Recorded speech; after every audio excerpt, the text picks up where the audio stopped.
Well, this brings us to the 7th visit, and I hope to hand you the master key to success before I finish, because my subject will lead you so near to the master key that you will be apt to recognize it.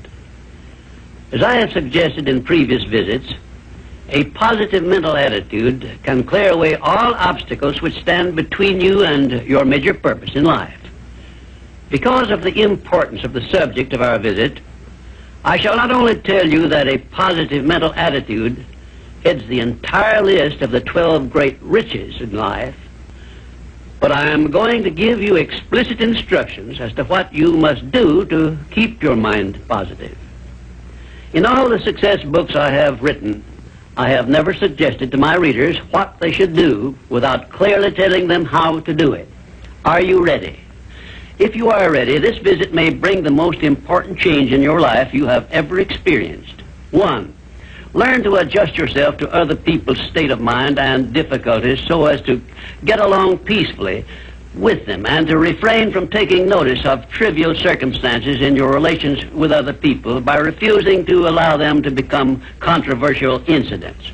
Great people always avoid small incidents of controversy when possible. 2. Establish for yourself a definite fixed system of conditioning your mind at the beginning of each day so you will keep it positive under all circumstances. 3. Learn the art of selling yourself to other people by indirection, such as asking leading questions which will bring out the sort of reactions from others which you desire. And do not permit yourself to be drawn into argument over unimportant subjects. 4. Adopt the habit of having a good-hearty laugh every time you become irritated or angry, and it will help you if you begin each day with 1 minute of hearty laughing. This will change the chemistry of your brain and start you out with a positive mental attitude. However, you had better get out of sight when you take your laughing exercise. 5. Start each day with an expression of gratitude for all the adversities, defeats, failures you have experienced in the past, and search for the seed of an equivalent benefit these have yielded you through the passing of time. Then give thanks for the blessings you expect to receive during the day. 6. Learn to concentrate your attention on the can-do portion of all of your problems and desires and start action where you stand in carrying out this portion. No matter what may be your problem or your desire, there is always something you can do right now that will help you. Find out what this something is and do it. 7. Learn to transmute all unpleasant circumstances into immediate action which calls for a positive mental attitude, and make this a fixed habit. For example, when you are angry, switch your mind to some sort of action in connection with your hobby or your major purpose in life, and keep it busy with that subject for 5 minutes. 8. Recognize that every circumstance which influences your life, whether it is a pleasant or unpleasant circumstance, is grist for your mill of life, and so use it to make it pay you dividends in one form or another, remembering meanwhile that your strength grows out of your struggles. Follow this instruction and you will soon learn that there is no such thing as an unprofitable experience. 9. Look upon your life as a continuous process of education, of learning from all your experiences, good and bad, and to be always on the alert for gains of wisdom which come to you a little at a time in both your pleasant and unpleasant experiences. 10. Make the world over to fit your own pattern if you choose, but begin with yourself in some sort of self-improvement which will make you more open-minded, patient, and generous in your relations with others. 11.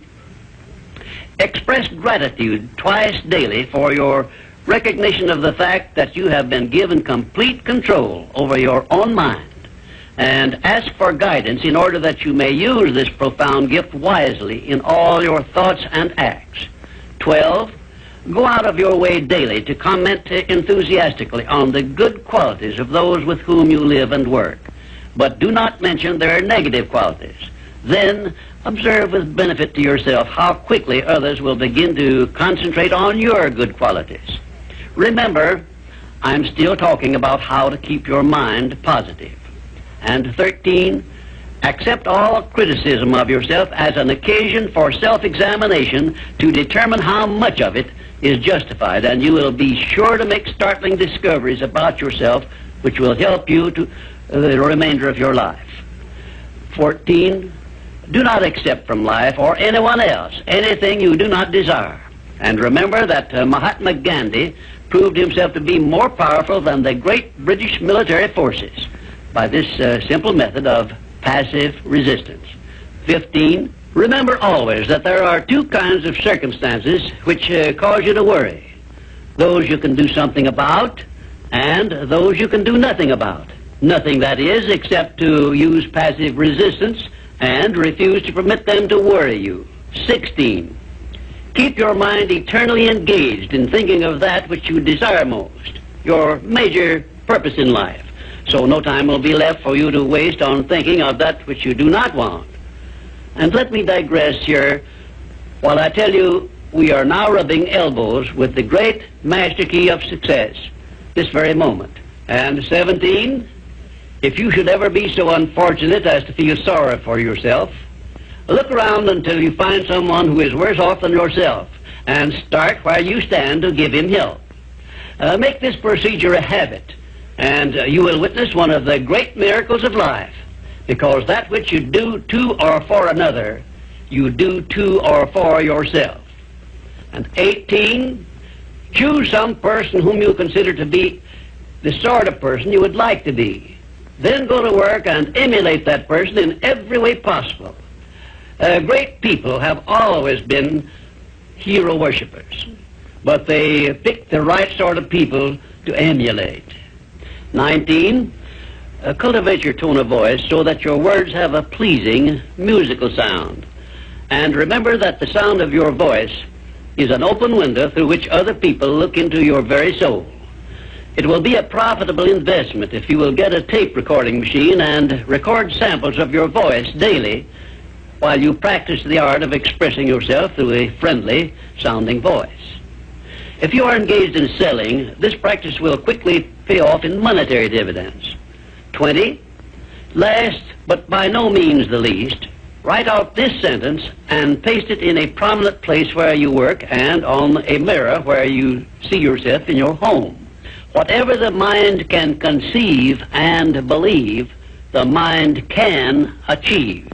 Remember also that you are the only person who can provide you with a positive mental attitude. What are you going to do about it? On your answer to this question rests your entire future. Bloodstream of one whose mind is always positive.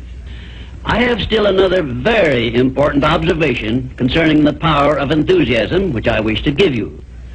I have observed that prayers expressed with intense enthusiasm bring much quicker and more satisfactory results.